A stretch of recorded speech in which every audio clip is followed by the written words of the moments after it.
And now, finishing up day 66 with Numbers 30. Moses spoke to the heads of the tribes of the people of Israel, saying, "This is what the Lord has commanded. If a man vows a vow to the Lord, or swears an oath to bind himself by a pledge, he shall not break his word.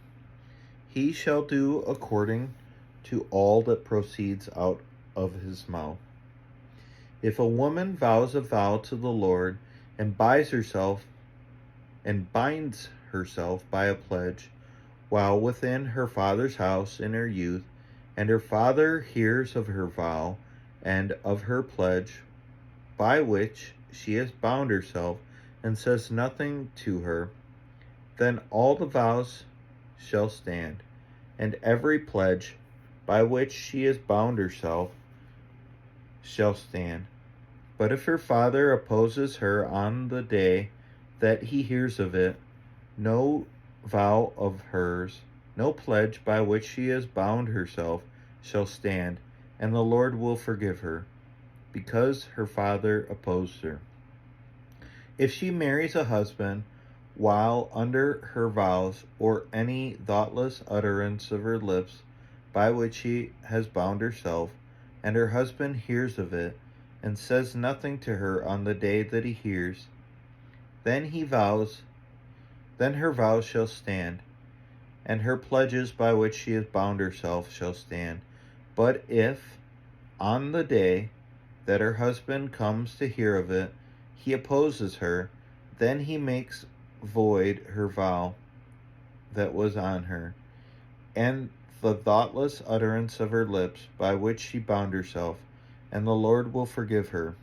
But any vow of a widow or of a divorced woman, anything by which she has bound herself, shall stand against her.